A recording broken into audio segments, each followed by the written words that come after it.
दोस्तों, आपका स्वागत है हमारे नए हॉरर पॉडकास्ट में। दोस्तों, आज का हॉरर पॉडकास्ट योगेंद्र जी की है, तो चलिए अब यह कहानी योगेंद्र जी के नजरिए से सुनते हैं। लेकिन उससे पहले आप लोगों से एक रिक्वेस्ट है, अगर आप लोग चैनल पर नए हैं तो चैनल को सब्सक्राइब करें और हाई पॉइंट भेजकर अपना सपोर्ट जरूर दिखाएं। तो अब ज्यादा समय नहीं लेते हैं, चलिए कहानी की शुरुआत करते हैं। दोस्तों, मेरा नाम योगेंद्र है। मैं पेशे से ट्रक ड्राइवर हूं और इस वक्त मैं जो कहानी आप लोगों को सुनाने जा रहा हूं वो कोई बनाई हुई या फिल्मी नहीं है, बल्कि ये वही है जो मेरी आंखों के सामने घटी थी और जो कुछ मैं आज तक नहीं भूल पाया। ये बात आज से करीब 4 साल पुरानी है। उस समय मैं सागरपुर शहर में ही ट्रक चलाया करता था। सरकारी काम था। अलग अलग मेडिकल सप्लाई लेकर कई जिलों के अस्पतालों में जाता था। उस दिन भी मौसम थोड़ा गर्म था, लेकिन मन में थोड़ी राहत थी, क्योंकि आज की लोडिंग जरा खास थी। सरकारी अस्पताल के लिए नई मेडिकल बेड्स की सप्लाई लेकर जाना था। गर्मी तेज थी, लेकिन मन में जोश भी था। सरकारी ड्यूटी थी, थोड़ा सम्मान भी मिलता था और सबसे ज्यादा भरोसा था अपने ट्रक और अपने साथी सचिन पर। सचिन मेरा खलासी था, उम्र में मुझसे छोटा, लेकिन काम में तेज और दिल का साफ। कभी थकता नहीं था। हर बार सफर में उसकी बातें, उसका हंसना, उसकी गाने की आदतें वो ट्रक के केबिन को घर बना देता था। सुबह के करीब 10 बज चुके थे जब मैं सागरपुर के उस सरकारी वेयर हाउस पहुंचा जहां से माल लोड होना था। वहां सरकारी अफसर, क्लर्क, कुछ मजदूर सब बेड्स को ट्रक में चढ़ाने की तैयारी में जुटे थे। सचिन वहीं ट्रक के बगल में खड़ा होकर हंसी मजाक कर रहा था। उस्ताद, उसने कहा, कभी आपने सोचा है इन बेड़ों पर कोई आत्मा भी लेटी हो सकती है? मैं हंस पड़ा। तू ज्यादा फिल्में देखता है बे, ये हॉस्पिटल का बेड है, भूतों का नहीं। लेकिन वो बात मजाक में कही गई थी। उस वक्त मेरे दिल में जरा सा भी डर नहीं था। हमें बताया गया था कि ये बेड धनेरा गांव के एक पुराने अस्पताल में लगने वाले हैं, जिसे अब सरकार फिर से चालू कर रही है। बेड लोड होने में करीब 2 घंटे लगे। बीच बीच में सचिन पानी लाकर दे देता, कभी किसी मजदूर को बुलाकर रस्सी बंधवाता। जब तक लोडिंग पूरी होती, मैं वहीं पास के ठेले से गर्म पूरी सब्जी लेकर आया और दोनों ने ट्रक के साए में बैठकर खाना खाया। उस दिन का सूरज थोड़ी तीखी नजरों से देख रहा था, लेकिन हवा में अजीब सी चुप्पी थी, जैसे कुछ इंतजार कर रहा हो। जब दोपहर के करीब 1 बजा तो हमने कागजात ली और ट्रक स्टार्ट कर दिया। ट्रक की घड़घड़ाहट, सचिन के गुनगुनाने की आवाज और मेरी आंखों में धनेरा तक का लंबा रास्ता। हमने तय किया था कि रात तक धनेरा पहुंच जाएंगे, वहीं बेड खाली करेंगे और फिर वापस लौटेंगे। लेकिन शायद हमें नहीं पता था कि धनेरा सिर्फ एक जगह नहीं, एक जाल था। एक ऐसी जगह जहां से कोई भी आसानी से वापस नहीं आता। सचिन ट्रक की खिड़की से बाहर झांकता रहा। उस्ताद, आज रास्ता कुछ अजीब सा नहीं लग रहा? कैसा अजीब? मतलब सब कुछ शांत है, न ज्यादा गाड़ियां, न खेतों में लोग, न कहीं कोई ढाबा खुला दिख रहा है। मैंने नजर दौड़ाई। सही कह रहा था। आमतौर पर इस रास्ते पर काफी चहल पहल रहती थी, लेकिन आज कुछ सन्नाटा ज्यादा ही महसूस हो रहा था। शाम के करीब 5 बजे हम एक छोटे बाजार से गुजरे, जहां से हमने पानी और चाय ली। वहीं एक बुजुर्ग मिले जो दुकान चला रहे थे। मैंने पूछा, धनेरा का रास्ता यही जाता है ना? उन्होंने मेरी तरफ देखा। उनकी आंखों में कुछ था। जाता तो है, पर वहां रात में जाना ठीक नहीं बेटा। कोशिश करो, दिन ढलने से पहले पहुंच जाओ। मैं मुस्कुराया। सरकारी बेड ले जा रहे हैं अंकल, जिम्मेदारी है। वो कुछ नहीं बोले, बस सिर हिलाया और दुकान के अंदर चले गए। सचिन ने चाय का घूंट लेते हुए कहा, लगता है कुछ गड़बड़ है। कुछ नहीं, ये बूढ़े लोग तो हर जगह डर की कहानी बना देते हैं। तू ज्यादा सोच मत। शाम 6:30 चुके थे। सूरज ढलने को था और हम अब उन रास्तों पर थे जहां दाईं तरफ घना जंगल और बाईं ओर वीरान खेत थे। ट्रक की हेडलाइट अब काम आने लगी थी। चारों ओर एक सन्नाटा, वो सन्नाटा जो कानों में बजता है। सचिन अब थोड़ा चुप हो गया था। वो अपनी साइड की खिड़की से लगातार बाहर देख रहा था।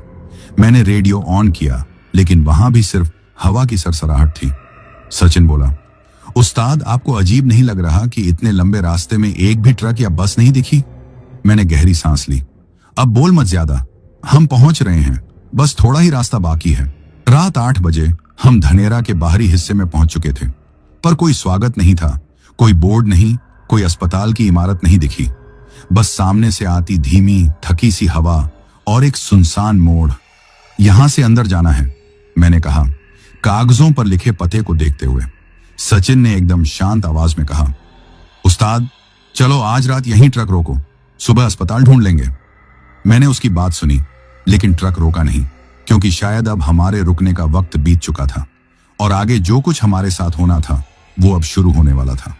रात के 8:15 चुके थे। हम धीरे धीरे ट्रक को धनेरा गांव की गलियों में घुमा रहे थे। हेडलाइट की रोशनी आगे आगे रास्ता दिखा रही थी, लेकिन ऐसा लग रहा था कि जैसे वो रोशनी भी डर रही हो। ज्यादा दूर नहीं जा रही थी। गांव की सड़कें कच्ची थीं, दोनों तरफ टूटे फूटे घर, कहीं कहीं पेड़ जिनकी टहनियां अब हवा में नहीं खामोशी में हिल रही थी। सचिन बगल में बैठा बैठा अब कुछ नहीं बोल रहा था। मैंने रेडियो फिर ऑन किया, लेकिन अब उसमें भी आवाज नहीं थी, सिर्फ खाली सन्नाटा। कहाँ है अस्पताल? सचिन ने धीमे स्वर में पूछा। मैंने सिर झुकाकर कहा, पता यही गांव लिखा है, अब किसी से पूछना पड़ेगा। हम ट्रक को धीरे धीरे एक तिराहे की तरफ मोड़ते हैं, जब हमें सामने एक टूटी दीवार के पास एक छोटा सा बिजली का खंभा दिखाई देता है, जिस पर एक ट्यूबलाइट मध्यम सी टिमटिमा रही थी। लेकिन गांव शांत था। ना कोई बच्चा खेलता दिखा, ना कोई गाय भैंस की आवाज, ना रेडियो, ना हुक्का, ना बातों की खुसर फुसर। बस जैसे पूरा गांव सांसें रोके बैठा हो। हम ट्रक से नीचे उतरते हैं। मैं कंधे से मोबाइल निकाल कर देखता हूं, नेटवर्क गायब। सचिन ने दूर तक नजर दौड़ाई, फिर बोला, उस्ताद ये जगह ना थोड़ी अजीब सी लग रही है। मैंने उसकी बात अनसुनी की। चल किसी को ढूंढते हैं, कोई तो मिलेगा जो बताएगा ये अस्पताल कहाँ है। हम ट्रक की हेडलाइट ऑन छोड़कर पैदल ही एक गली में मुड़ते हैं। गली में सूखे पत्ते बिखरे थे, हर कदम पर उनकी चरमराहट सुनाई देती। कभी कभी ऐसा लगता जैसे कोई दूर से देख रहा हो, लेकिन कोई नजर नहीं आता। तभी एक मोड़ से गुजरते हुए हमें सामने से आती एक अधेड़ औरत दिखाई देती है। उसके सिर पर लकड़ियों का गट्ठर था और हाथ में एक धारदार लंबी चमकती हुई दांतली। उसके बाल बिखरे हुए थे, कपड़े पुराने और थोड़े गंदे से लग रहे थे। हम दोनों एक पल को रुक गए। मैंने हल्की आवाज में कहा, माँ जी अस्पताल कहाँ है? वो चुप रही, हमारी तरफ नहीं देखा, बस हल्के से हाथ से उस दांतली से इशारा किया, उसी रास्ते की तरफ जहां से वो आ रही थी। सचिन ने मेरी तरफ देखा। कुछ बोल क्यों नहीं रही? शायद थकी होगी। मैं बुदबुदाया, लेकिन उसकी खामोशी कुछ कह रही थी। वो कुछ पल हमें देखती रही, फिर बिना कुछ बोले आगे बढ़ गई। हमने पीछे मुड़कर देखा, औरत दूर अंधेरे में ओझल हो चुकी थी। अब हमने फैसला किया कि ट्रक उसी दिशा में लेकर चलते हैं जिस तरफ उसने इशारा किया था। ट्रक में बैठकर हम उस कच्ची सड़क पर धीरे धीरे चलने लगे। रास्ता अब और भी सुनसान था। दूर दूर तक कोई मकान नहीं, बस झाड़ियों और पेड़ों का झुंड। उस्ताद, सचिन बोला, उस औरत की चाल देखी? लग नहीं रहा था कि लकड़ी का बोझ लिए चल रही है। उसकी चाल सीधी नहीं थी, कुछ टेढ़ी सी थी। मैंने कोई जवाब नहीं दिया, लेकिन मन में कुछ खटक रहा था। करीब 15 मिनट बाद हमें दूर से एक बड़ी 2 मंजिला बिल्डिंग दिखाई दी। चारों ओर अंधेरा था, कोई भी लाइट नहीं जल रही थी। शायद यही है, मैंने कहा। सचिन ने गर्दन झुकाकर कहा, ये अस्पताल तो नहीं लग रहा। मैंने ट्रक को उसी बिल्डिंग के बाहर रोका। लोहे का एक पुराना गेट, जिस पर जगह जगह जंग लगी थी। गेट आधा खुला था और उस पर बेलें छड़ी हुई थी। ऐसा लग रहा था जैसे कई सालों से किसी ने खोला ही नहीं। हम दोनों ट्रक से नीचे उतरे। ट्रक के इंजन की आवाज अब बंद हो चुकी थी और अब हर आवाज साफ सुनाई दे रही थी।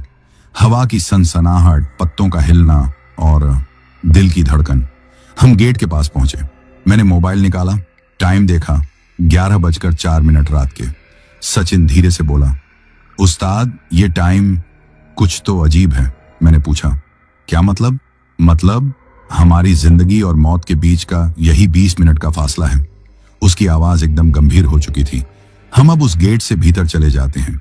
बिल्डिंग तक पहुंचने के लिए एक खुला मैदान था, जिसमें सूखे पत्ते, टूटी ईंटें और बिखरी लकड़ियां थीं। मैं आगे आगे चल रहा था। सचिन मेरे बगल में था, लेकिन अब उसकी चाल की आवाज सुनाई देना बंद हो गई थी। मैं रुक गया, मोबाइल की टॉर्च ऑन की और बगल में देखा। सचिन गायब था।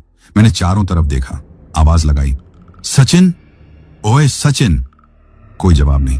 फिर अचानक एक चीख, तेज, दर्द भरी और भयानक। वो चीख अस्पताल के अंदर से आ रही थी। मैं वहीं थम गया। दिल की धड़कन अब कानों में सुनाई दे रही थी।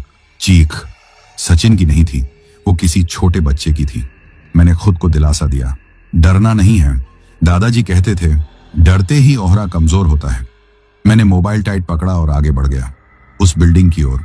सीढ़ियां टूटी फूटी थीं, लेकिन मैं चढ़ गया ऊपर वाले माले की तरफ, जहां अभी कुछ ही देर में मैं किसी ऐसी चीज का सामना करने वाला था जिसे कोई शब्द पूरी तरह बयान नहीं कर सकता। सीढ़ियों से ऊपर चढ़ते वक्त हर कदम ऐसा लग रहा था जैसे वो जमीन पर नहीं, किसी दूसरी दुनिया की तरफ उठ रहा है।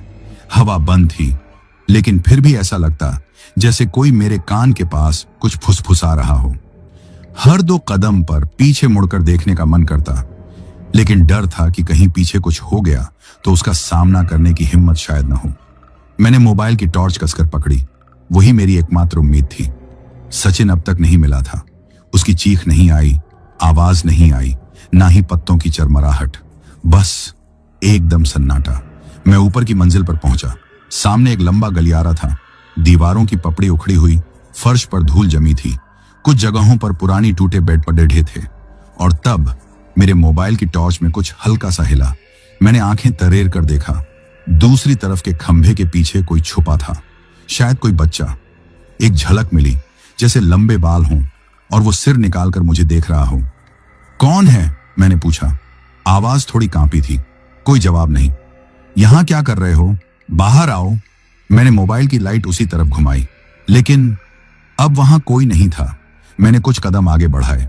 अब मोबाइल की रोशनी थोड़ी और दूर तक जा रही थी। मेरी सांसें अब थोड़ी तेज चल रही थी। तभी एक दरवाजे के भीतर से किसी के हंसने की आवाज आई, लेकिन वो हंसी बिल्कुल इंसानों जैसी नहीं थी। जैसे कोई बच्चा अपने मुंह पर हाथ रखकर हंस रहा हो, दम घुटी हुई, कटी कटी सी हंसी। सचिन! मैंने फिर आवाज लगाई। इस बार हंसी थोड़ी जोर से गूंजी। अब मैं डर को झटकते हुए उस कमरे की तरफ बढ़ा जहां से वो आवाज आई थी। दरवाजा आधा खुला हुआ था। मैंने धक्का दिया। कमरे में घुप अंधेरा था, लेकिन जैसे ही मेरी टॉर्च की रोशनी कोने में गई, मैं वहीं का वहीं जम गया। वहां एक छोटा बच्चा, या कहें छोटी सी लड़की खड़ी थी। लंबे बाल, फटे पुराने कपड़े और हाथ में एक बड़ा नुकीला कांच का टुकड़ा। उसका चेहरा मैं शब्दों में बयान नहीं कर सकता। चेहरे पर जगह जगह से कट के निशान थे, जैसे किसी ने कांच से उसका चेहरा चीर दिया हो, लेकिन खून टपक नहीं रहा था, बस बहता दिख रहा था, जैसे रुका हुआ वक्त हो उसके लिए। वो लड़की एकदम शांत खड़ी थी। मेरे मोबाइल की रोशनी उस पर पड़ रही थी। उसने अपनी गर्दन थोड़ा तिरछा किया और मुस्कुराई, पर वो मुस्कान नहीं थी, वो मौत की मुस्कुराहट थी। उसके दांत पीले, गंदे, और उसके मुंह से एक सड़ी हुई बदबू निकल रही थी। मैं एक कदम पीछे हटा। तभी उसने चलना शुरू किया, लेकिन चाल नहीं थी वो तो कांच को जमीन पर घसीटते हुए मेरे पास आती जा रही थी, और हर कदम पर उसका वो कांच फर्श पर नोचता जा रहा था। एक ऐसी आवाज जो आज भी मेरे कानों में गूंजती है। मैंने उससे कहा, तू कौन है? क्या चाहिए तुझे? उसने कुछ नहीं कहा, बस अपनी गर्दन को धीरे धीरे पूरा 360 डिग्री घुमा लिया। मैंने जैसे ही ये देखा, मेरे पैर कांपने लगे। अब मैं जान चुका था ये इंसान नहीं है। मैंने पीछे मुड़कर भागना चाहा, लेकिन तभी बिल्डिंग के नीचे से सचिन की आवाज आई, उस्ताद जल्दी नीचे आओ, वो डायन है, जल्दी। मैंने मोबाइल की रोशनी नीचे की तरफ घुमाई। सचिन वहां खड़ा था। उसके सिर से खून बह रहा था, हाथ में पट्टी बंधी थी, लेकिन वो जिंदा था। कूद जाओ उस्ताद, ऊपर मत रुकना, उसने चिल्लाकर कहा। मैंने एक नजर उस लड़की की तरफ डाली। वो अब मेरे से सिर्फ 8 से 10 कदम दूर थी। उसकी आंखें अब लाल हो चुकी थीं और उसके मुंह से एक आवाज आ रही थी, घुर्राने जैसी। और फिर मैंने पूरा जोर लगाया और दूसरी मंजिल से नीचे कूद गया। मैं जमीन पर गिरा तो पैर में गहरी चोट आई, लेकिन जान बच गई। सचिन भागा, मुझे उठाया और बोला, उस्ताद आपको ऊपर भेजने के लिए ही उसने मुझे अलग किया था। कौन? मैंने दर्द से कराहते हुए पूछा। वो औरत जिसके सिर पर लकड़ियों का गट्ठर था और हाथ में दांतली। अब कहानी एक नए मोड़ पर आने वाली थी। अब सचिन बताने वाला था कि उसके साथ क्या हुआ था, कैसे वो उस औरत की गिरफ्त में आया और कैसे वो अब भी हमारे पीछे थी। मैं जमीन पर पड़ा कराह रहा था और सचिन ने मुझे सहारा देकर उठाया। मेरे पैर में गहरी चोट थी, लेकिन उससे ज्यादा मेरी रूह कांप रही थी। जो कुछ ऊपर देखा वो इंसानी नहीं था। सचिन का चेहरा भी डरा हुआ था। उसके सिर पर पट्टी थी, कपड़ों पर खून के धब्बे थे और उसकी आंखों में कोई गहराई, जैसे वो कुछ ऐसा देख चुका हो जिसे इंसान आसानी से नहीं भूल सकता। मैंने धीरे से पूछा, बता क्या हुआ तेरे साथ? तू अचानक कहां चला गया? सचिन ने मेरी तरफ देखा। उस्ताद, जब हम हॉस्पिटल के ग्राउंड में जा रहे थे तभी दीवार के पास मुझे एक औरत खड़ी दिखी। वही औरत, सिर पर लकड़ियों का गट्ठर नहीं था अब, लेकिन हाथ में वही दांतली थी। मैंने पहले सोचा कि वो गांव की कोई औरत होगी। उसने मुझे हाथ से इशारा करके पास बुलाया। मैं बेवकूफ बन गया उस्ताद। मैं कुछ कहे बिना ही उसके पास चला गया। वो मुझे खींच कर एक कोने में ले गई। अंधेरे में मैं उसका चेहरा ठीक से नहीं देख पाया। उसने घूंघट निकाल रखा था, लेकिन जैसे ही मैं उसके पास गया उसने मेरा मुंह कस के दबा लिया। मेरे मुंह से आवाज तक नहीं निकली। वो सांसें नहीं ले रही थी उस्ताद। उसके शरीर से सड़े हुए मांस की बदबू आ रही थी और वो मुझे आंखों में आंखें डालकर घूर रही थी। मैं तड़प रहा था, लेकिन तभी मुझे दादी का दिया हुआ एक मंत्र याद आया। मेरी दादी शिव भक्त थीं।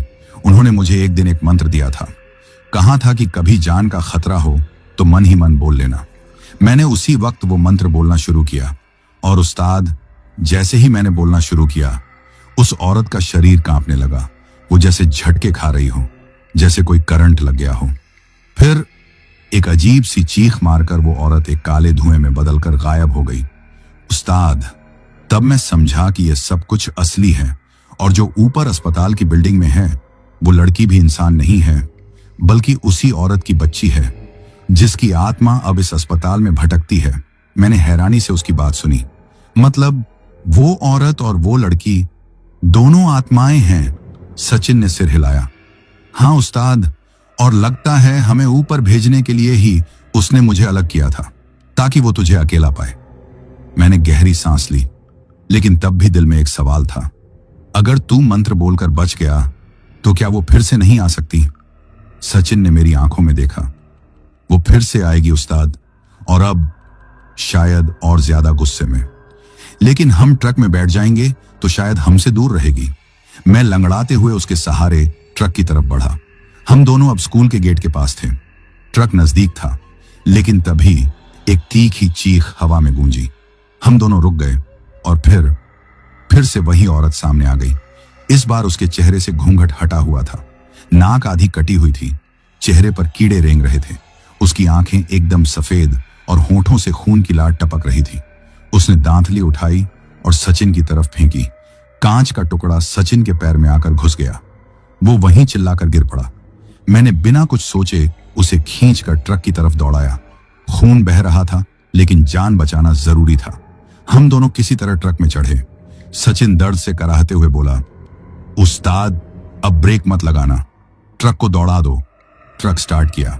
जैसे ही ट्रक आगे बढ़ा, पीछे से एक और चीख और फिर ट्रक के पीछे किसी चीज के गिरने की आवाज। मैंने मिरर में देखा, वो औरत अब ट्रक के पीछे लटक रही थी। ट्रक स्टार्ट हो चुका था। इंजन की आवाज के साथ साथ मेरी धड़कनें भी तेज हो रही थी।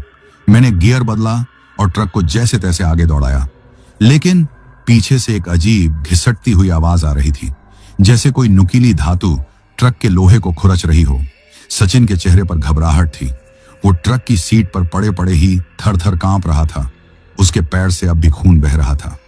उस्ताद, उसकी आवाज डर से कांप रही थी। वो औरत ट्रक के पीछे लटकी है और अब वो हमारे केबिन तक आने की कोशिश कर रही है। मैंने ट्रक के पीछे लगे मिरर में देखा और जो नजारा था उसने मेरी रीढ़ की हड्डी तक को जमा दिया। वो औरत अपने सड़े हुए चेहरे के साथ दांतली को ट्रक की बॉडी में गाड़े हुए लटकी थी। हर बार जब मैं एक्सेलरेटर बढ़ाता, वो अपने पैर झटकती और आगे खिसकने लगती। उसके चेहरे पर अब कोई भाव नहीं था, बस एक भयानक प्यास, खून की प्यास। सचिन, मैंने कहा, बोल, वो मंत्र फिर से याद है ना तुझे? सचिन ने आंखें खोली। हाँ उस्ताद, लेकिन अब मेरी आवाज साथ नहीं दे रही। तो मन ही मन बोल, जब तक तू जिंदा है आवाज की जरूरत नहीं। ट्रक अब एक संकरी सड़क से गुजर रहा था। दोनों तरफ जंगल और बीच में हमारी जिंदगी का आखिरी रास्ता। पीछे से वो औरत धीरे धीरे ऊपर की तरफ चढ़ रही थी। अब उसका चेहरा सामने की ओर था। उसके होठों पर वही मुस्कान थी जो मैंने ऊपर अस्पताल में उस बच्ची के चेहरे पर देखी थी। वो मुस्कान नहीं थी, वो मौत का इशारा थी। अचानक ट्रक में एक जोर का झटका लगा। मैंने स्टीयरिंग कसकर पकड़ा। वो औरत अब हमारी केबिन की ओर एकदम पास आ चुकी थी। उसकी दांतली की नोक अब केबिन के दरवाजे को खरोंच रही थी। सचिन, अब कुछ करना होगा, नहीं तो ये यही ट्रक में हमें खत्म कर देगी।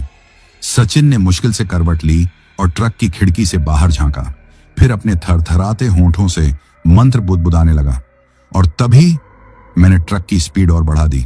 80, फिर 90, फिर 100। ट्रक की बॉडी हिल रही थी, लेकिन जान बचाने के लिए यह जरूरी था। अब ब्रेक मारो उस्ताद, सचिन ने जोर से कहा। क्या? ब्रेक मारो जोर से, पूरी ताकत से। मैंने बिना सोचे पूरा ब्रेक दबाया। ट्रक की पूरी बॉडी झटके से रुक गई। हम दोनों आगे की तरफ धकेले गए। सचिन ने आगे का शीशा पकड़ लिया और मैं स्टीयरिंग से टकरा गया। लेकिन वो औरत ट्रक से उछलकर जमीन पर जा गिरी। वो जमीन पर गिरी तो उसकी चीख पूरे जंगल में गूंज गई, जैसे कोई जानवर घायल होकर कराहता है। लेकिन वो वहीं नहीं रुकी। अब उसने अपनी गर्दन ऊपर उठाई और कुछ बड़बड़ाने लगी। तू बच नहीं सकता, आज नहीं तो कल मुझे तेरा खून चाहिए। सचिन ने फिर से खिड़की से बाहर झांका और पूरे जोर से मंत्र पढ़ना शुरू किया। मैंने देखा उस औरत का शरीर अब फिर से कांपने लगा था, जैसे बिजली का झटका लग रहा हो। वो वहीं जमीन पर झटपटाने लगी। धीरे धीरे उसके चारों ओर काला धुआं बनने लगा और फिर वो गायब हो गई। केबिन में कुछ पल के लिए खामोशी थी, न ट्रक की आवाज, न हवा की सनसनाहट, बस हम दोनों की तेज सांसें। मैंने सचिन की तरफ देखा। बच गए? उसने सिर झुकाकर कहा। शायद इस बार के लिए। मैंने ट्रक को फिर से स्टार्ट किया और आगे बढ़ाया। अब सिर्फ एक ही मकसद था, किसी तरह हाईवे पर पहुंचना। पर सचिन की हालत बिगड़ रही थी। उसका खून अब फिर से बहने लगा था। उसे अस्पताल ले जाना जरूरी था, लेकिन हमें उस जगह से निकलने से पहले गांव के भयानक अतीत के बारे में जानना था, क्योंकि जो हमने झेला वो तो बस एक शुरुआत थी। जब ट्रक उस सुनसान रास्ते से निकलकर आखिरकार कच्चे हाईवे पर पहुंचा तो ऐसा लगा जैसे किसी गहरे कुएं से बाहर आए हों। पीछे क्या हुआ था उससे अब भी सांसें थमी थीं।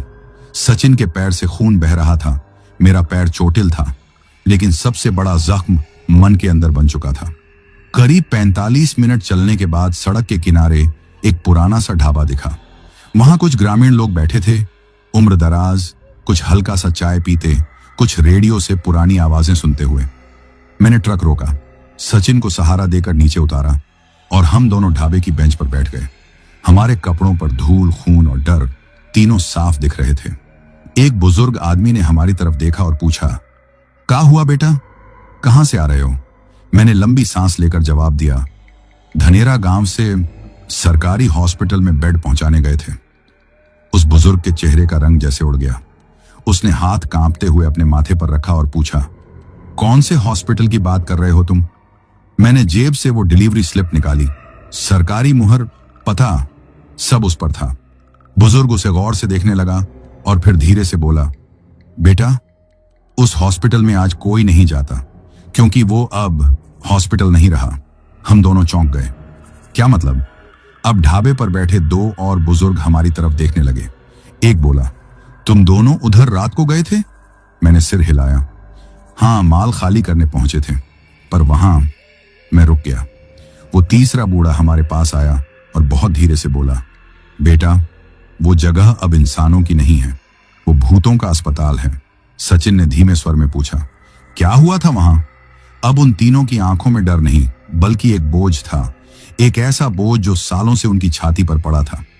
बुजुर्ग ने कहना शुरू किया, करीब 14 से 15 साल पहले वो अस्पताल धनेरा गांव का सबसे बड़ा सरकारी हॉस्पिटल था। लोग वहां दूर दूर से इलाज कराने आते थे। एक दिन अस्पताल में भर्ती एक छोटी बच्ची की मौत हो गई। कहा गया कि बीमारी से मरी, पर सच्चाई कुछ और थी। उस मासूम के साथ अस्पताल के ही एक कंपाउंडर ने, वो बोलते बोलते रुका। दूसरा बुजुर्ग बोला, उसके साथ जबरदस्ती की गई थी। वो बच्ची घंटों तक चीखती रही, लेकिन कोई उसे बचाने नहीं आया और वहीं अस्पताल के अंदर उसका दम टूट गया। जब मां को पता चला तो वो पागल हो गई। वो घर नहीं गई, बस एक दिन अपने खेत से दांतली उठाई और सीधे अस्पताल पहुंची, जहां उस कंपाउंडर को एक ही बार में गर्दन से अलग कर दिया। फिर उसी अस्पताल के पीछे लगे पीपल के पेड़ से खुद को फांसी पर लटका लिया। ढाबे पर एकदम सन्नाटा छा गया था। मैं और सचिन एक दूसरे की तरफ देख रहे थे। अब हमारी आंखों में भी वही कहानी दौड़ रही थी। वो बच्ची जो फर्श पर मुस्कुरा रही थी, वो औरत जो दांतली लेकर गश्त करती थी। अब समझ आ गया था कि क्यों उस अस्पताल की दीवारों में आज भी रूहें कैद हैं। सरकार ने उस हॉस्पिटल को सील कर दिया बेटा, बुजुर्ग ने कहा, और अब उसी नाम से शहर के पास एक नया सरकारी अस्पताल खुला है। शायद गलती से तुम्हें पुराने पते पर भेज दिया गया। सचिन बोला। गलती? या कोई हमें वहां भेजना चाहता था? बुजुर्ग ने हमें हल्दी और तेल की बोतल दी। पैर की पट्टी बांध लो, ये जख्म सिर्फ बाहर के नहीं हैं, भीतर के भी हैं। मैंने सिर झुकाकर धन्यवाद दिया। हमने नाश्ता भी वहीं किया। सचिन की आंखें अब भी सुर्ख थीं, लेकिन मन में थोड़ी राहत थी। उस्ताद, सचिन बोला, हमारी जान तो बच गई, लेकिन जिनकी नहीं बची वो आज भी वहां हैं, और शायद वो सिर्फ इंसाफ मांग रहे हैं। मैंने ट्रक स्टार्ट किया। अब हमें उस नए सरकारी अस्पताल की ओर निकलना था, जहां ये बेड वाकई में पहुंचने थे। लेकिन अब हम केवल बेड ले जा रहे थे या हम साथ ले जा रहे थे एक अधूरी कहानी की आवाजों। सड़क अब थोड़ी साफ थी, पेड़ों की टहनियां पीछे छूट रही थीं और सूरज की किरणें धीरे धीरे आसमान पर लौट रही थीं। हवा में हल्की गर्मी थी, लेकिन मन में अब भी एक ठंडी सी बेचैनी बैठी थी। सचिन के पैर पर पट्टी बन चुकी थी, खून रुक गया था, पर उसकी आंखें अब भी थकी और डरी हुई थीं। मैंने ट्रक को सीधा नगर पंचायत हॉस्पिटल की तरफ मोड़ दिया। यही असली पता था जहां बेड पहुंचाने थे। करीब 2 घंटे की दूरी रही होगी। हम दोनों खामोश थे। उस्ताद, सचिन ने थोड़ी देर बाद धीमी आवाज में कहा, आपको नहीं लगता अभी भी कोई हमारे साथ है? मैंने सवाल को टालने की कोशिश की। तू थक गया है, आराम कर, अब सब ठीक है। लेकिन मन कह रहा था अब भी कुछ बाकी है। जब हम हॉस्पिटल के गेट पर पहुंचे तो वहां हलचल थी। मरीज, डॉक्टर, वार्ड बॉय, हर कोई अपनी जगह व्यस्त। हमें देखकर एक स्टाफ वाला दौड़ता हुआ आया। सर, आप ही लोग बेड लेकर आ रहे थे? मैंने सिर हिलाया। आपकी बहुत जरूरत थी।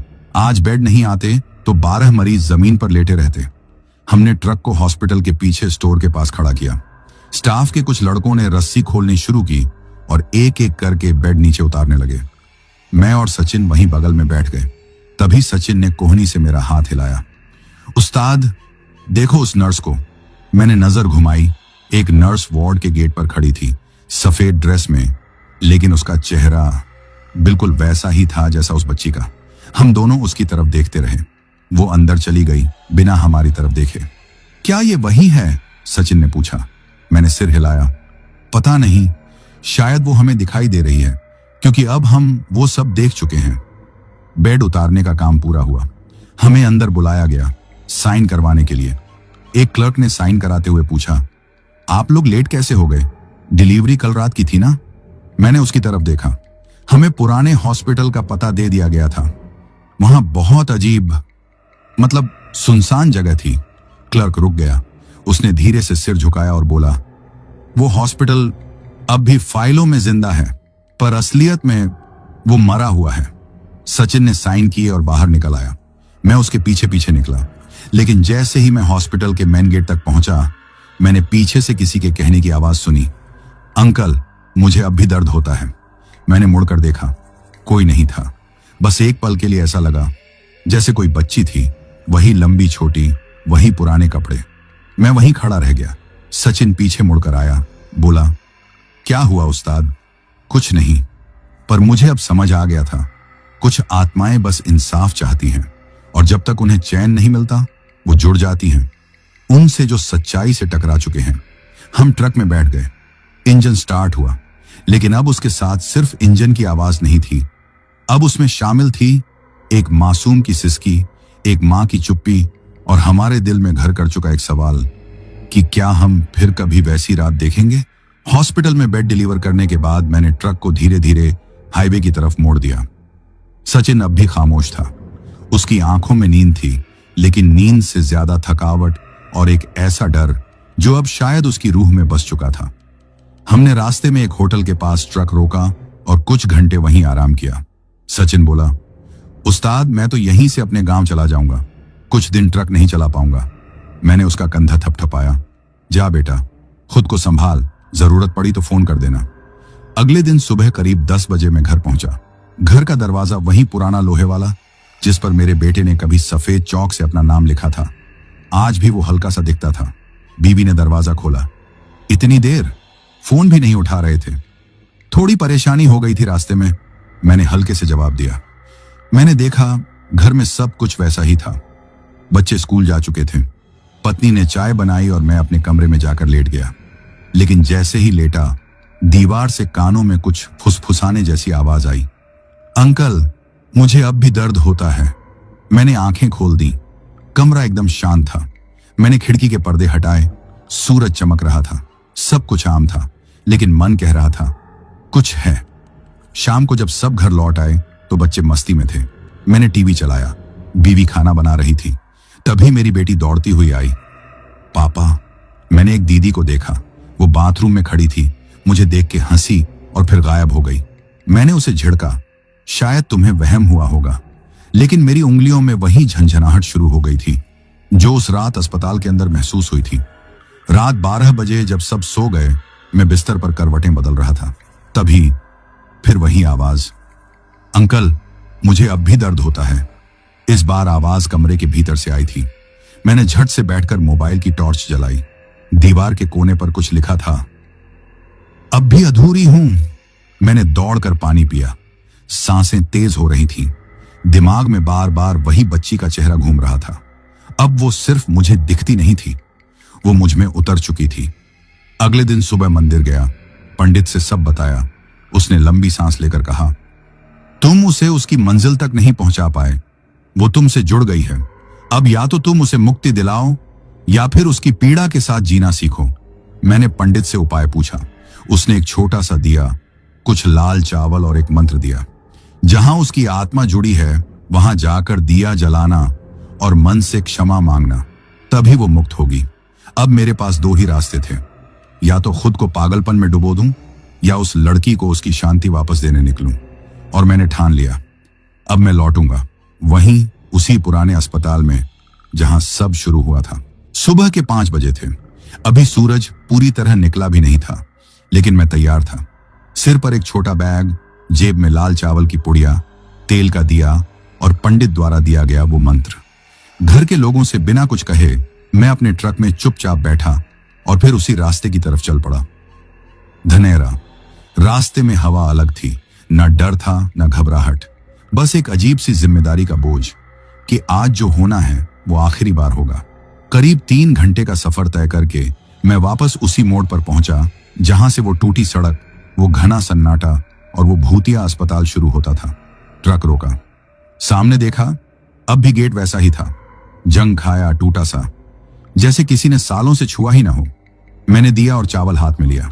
जेब में मंत्र की पुर्जी थी, पर वो जरूरत शायद नहीं पड़ेगी क्योंकि अब मैं उसे मन से बोलने लगा था। अस्पताल के अंदर कदम रखते ही हवा की चाल बदल गई। कोई देख नहीं रहा था, लेकिन ऐसा लगा जैसे बहुत सी आंखें मुंह पर टिकी हुई हों। मैं सीधा उस हॉल में पहुंचा जहां उस रात वो बच्ची खड़ी थी। वहां अब सब शांत था। टूटे पलंग, छत से लटकता पंखा, दीवार पर जमी काई और उस कोने में जहां उसने खड़े होकर सिर्फ मुस्कुराया था। मैं वहीं बैठ गया। दिया जलाया, लाल चावल रखे और आंखें बंद करके धीरे धीरे मंत्र बोलना शुरू किया। एयूएम निलयाय नमः, एयूएम शांतये आत्माय स्वाहा, एयूएम करुणा देवी नमः। हर मंत्र के साथ कमरे की हवा थोड़ी भारी होती जा रही थी और तभी वो सामने आ गई। वही बच्ची, फटे कपड़े, बिखरे बाल, और आज उसके चेहरे पर मुस्कान नहीं, सिर्फ खामोशी थी। वो धीरे धीरे मेरे पास आई। मैंने आंखें बंद रखी, मंत्र जारी रखा। एयूएम मुक्तिम प्रयच्छ आत्माय स्वाहा। उसने मेरे कंधे पर हाथ रखा, सिर्फ एक पल को, और वो हाथ बर्फ जैसा ठंडा था। मेरे पूरे शरीर में एक झटका सा लगा, लेकिन मैं रुका नहीं। मंत्र पूरा होते ही मैंने आंखें खोली। वो गायब थी। कमरे में अब वो सन्नाटा नहीं था जो डराता है। अब एक शांति थी, जैसे कोई बंधी हुई चीज अब आजाद हो गई हो। मैंने दिया वहीं छोड़ दिया। चावल की कुछ बूंदें हवा में उड़ गईं और जब मैं मुड़ा, गेट की तरफ वही औरत खड़ी थी।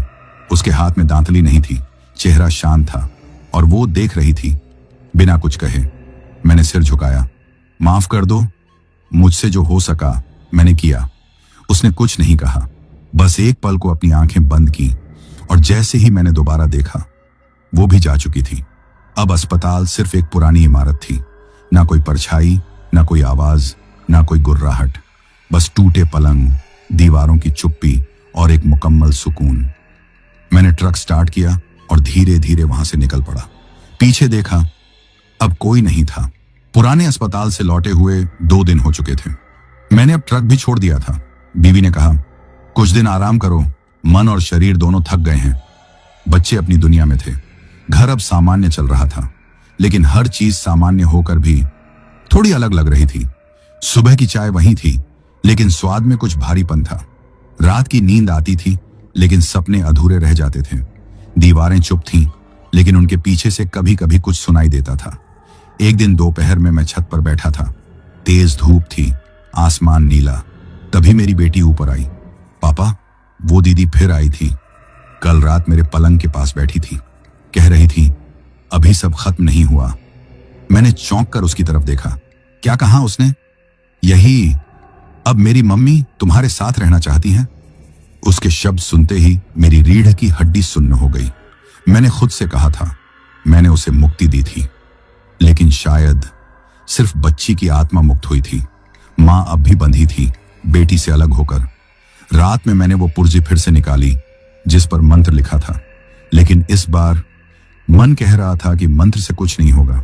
इस बार बात सिर्फ आत्मा की नहीं थी, ये एक मां की पुकार थी। रात 2 बजे जब सब सो चुके थे, मैं उठा और मंदिर के सामने बैठ गया। दिया जलाया, आंखें बंद की, कुछ नहीं बोला, बस मन ही मन कहा, तू अगर साथ रहना चाहती है तो रह ले, लेकिन मेरी बेटी को मत छूना, उसकी हंसी को मत छीनना। तभी कमरे में हवा चलने लगी। दिया एक बार झपका, फिर शांत हो गया। मैंने महसूस किया जैसे किसी ने सिर पर हाथ रखा हो। न तो डर था, न सुकून, बस एक मौन, जैसे कोई बात कहकर जा चुका हो।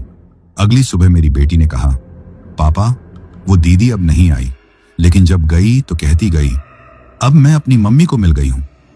मैंने खिड़की से बाहर देखा। धूप पहले से ज्यादा साफ थी, हवा में अब बदबू नहीं थी और मन में एक गहराई से उठती हुई शांति थी। करीब 1 महीना हो गया था। सब कुछ सामान्य लगने लगा था। मन शांत, घर खुशहाल, ट्रक स्टैंड पर चहल पहल। एक दिन मालिक ने कॉल किया, योगेंद्र भाई, अब तो काफी दिन हो गए आराम करते, एक लोडिंग का काम है, चल पाओगे? मैंने बिना कुछ सोचे हां कर दी। नई सप्लाई है, आईसीयू की मशीनें और स्ट्रेचर, खरगोन से बड़वानी जिला अस्पताल तक। नया खलासी भेज रहे हैं तुम्हारे साथ, नाम है राकेश। अगली सुबह 8 बजे लोडिंग हो गई। राकेश एक दुबला पतला सीधा साधा लड़का था। शुरुआत में ज्यादा नहीं बोला, बस अपना सामान ट्रक के पीछे रखा और खामोशी से आकर बगल में बैठ गया। मैंने इंजन स्टार्ट किया। सड़कें जानी पहचानी थीं, पर सफर अब कुछ अलग सा लग रहा था। करीब 2 घंटे बाद जब रास्ता थोड़ा वीरान हुआ, राकेश ने पहली बार मेरी तरफ देखा और बोला, भैया, आपसे कुछ पूछूं? हाँ, पूछ। कभी आपने ट्रक में कुछ ऐसा देखा है जो इंसान ना हो? मैंने एक पल को स्टीयरिंग कसकर पकड़ा, सांसें धीमी हो गई। फिर पूछा, तू क्यों पूछ रहा है? राकेश की आंखें डबडबाई हुई थी। कल रात मैंने सपने में देखा, ट्रक के पीछे कोई और बैठा है, सफेद कपड़े में एक औरत। उसे देखकर लगा जैसे मैं उसे पहले भी कहीं देख चुका हूं, पर याद नहीं आ रहा कहां। मैंने ट्रक एक किनारे रोका, इंजन बंद किया। बैठ ठीक से, अब सब साफ साफ बता, राकेश ने कहना शुरू किया। मैं 2 महीने पहले एक और ट्रक में खलासी था। उस ट्रक का ड्राइवर एक रात धनेरा से होकर गया था। उसी रात से उसके साथ अजीब चीजें होने लगी। वो चुप रहने लगा, नींद में बड़बड़ाता, और फिर एक दिन ट्रक में ही उसकी मौत हो गई। उसके बाद मैं कभी उधर नहीं गया, पर आजकल वो औरत मेरे सपनों में आने लगी है। मैंने उसकी बात सुनी और मेरी रूह कांप उठी। वो औरत, मैंने धीरे से कहा, उसके चेहरे पर दांतली के निशान थे। राकेश ने चौंक कर देखा। हाँ, आप कैसे जानते हैं? अब मुझे यकीन हो गया था, वो आत्मा अब किसी और से जुड़ चुकी है। शायद मेरे बाद उसने उस ट्रक ड्राइवर को चुना। और अब राकेश, मैंने तुरंत ट्रक स्टार्ट किया। कहां जा रहे हैं भैया? मंदिर, कहीं ना कहीं ये कड़ी फिर से वही कहानी दोहराने जा रही है और मैं ये दोहराने नहीं दूंगा। हम रास्ते से हटकर एक छोटे गांव के मंदिर पहुंचे। वहां एक बुजुर्ग साधु थे, शांत गहरी आंखों वाले। मैंने पूरा किस्सा उन्हें बताया।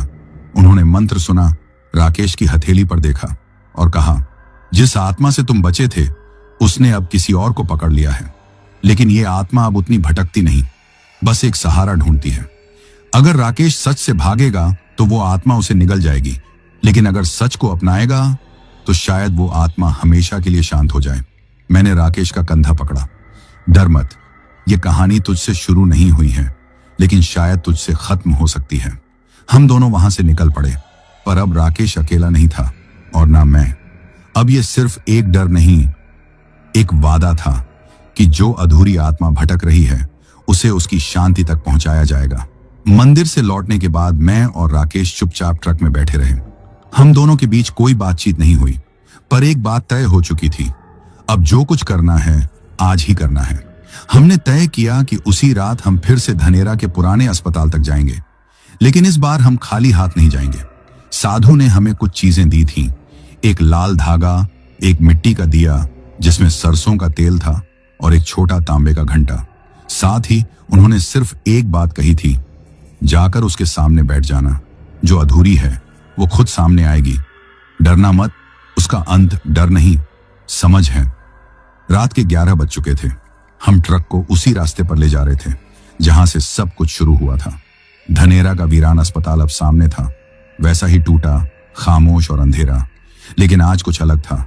हम भागने नहीं आए थे, हम सुनने आए थे। हम दोनों ट्रक से उतरे। राकेश के हाथ में दिया था, मेरे हाथ में घंटा। अंदर घुसते ही वो जानी पहचानी ठंडक शरीर में उतरने लगी, लेकिन अब दिल कांपा नहीं, बस थोड़ा भारी हुआ। हम वहीं पहुंचे जहां पहली बार मैंने उसे देखा था। वही कोना, वही सन्नाटा, वही इंतजार। राकेश ने दिया जलाया, मैंने घंटा धीरे से बजाया। आवाज कमरे की हर दीवार में गूंजने लगी और तभी वो फिर आई। इस बार कोई डरावनी एंट्री नहीं थी, न चीख न गुर्राहट, बस वो औरत सामने आकर खड़ी हो गई। चेहरा शांत, लेकिन आंखें अब भी भरी हुई। दांतली उसके हाथ में नहीं थी, बस खाली हथेलियां थीं, जैसे वो कुछ मांग रही हो। राकेश एकदम जम गया। मैंने धीरे से उसका हाथ पकड़ा। देख, अब तुझसे कुछ नहीं चाहिए इसे, अब ये बस जाना चाहती है, लेकिन बेटी से अलग नहीं। हमने दिया उस औरत के पैरों के पास रख दिया। राकेश ने कांपती आवाज में कहा, अगर आप चाहें तो मेरे सपनों में मत आइए, मैं हर साल आपके लिए दिया जलाऊंगा। और तभी कमरे में हल्की हवा चली, दिया की लौ एक बार लहराई और वो औरत धीरे धीरे धुएं में बदलने लगी। इस बार कोई चीख नहीं थी, बस एक शांत मुस्कान थी उसके चेहरे पर। और जब वो पूरी तरह गायब हुई तो हमें लगा जैसे कोई बहुत बड़ा बोझ हमारे सीने से उतर गया हो। हमने गेट से बाहर निकलते हुए एक बार पीछे मुड़कर देखा, कोई नहीं था, लेकिन हवा में अब भी हल्की सी चंपा की खुशबू तैर रही थी। शायद वो लड़की और उसकी मां अब एक साथ थी और आखिरकार आजाद। हम ट्रक में बैठे। राकेश बोला, भैया ये कहानी यहीं खत्म हो गई। मैंने मुस्कुराकर कहा, शायद नहीं, कहानियां खत्म नहीं होती बेटा, बस चुप हो जाती हैं, और जब कोई उन्हें फिर से सुनना चाहता है वो दोबारा लौट आती हैं। तो दोस्तों, ये कहानी यही खत्म हुई। अब अगर आपको ये कहानी पसंद आई हो तो वीडियो को लाइक और चैनल को सब्सक्राइब करें ताकि और भी डरावनी कहानियां आप तक पहुंच सकें। कहानी को अंत तक सुनने के लिए दिल से धन्यवाद दोस्तों। आज के लिए बस इतना ही, मिलते हैं जल्द ही कुछ नई कहानियों के साथ। तब तक के लिए अपना ध्यान रखिए।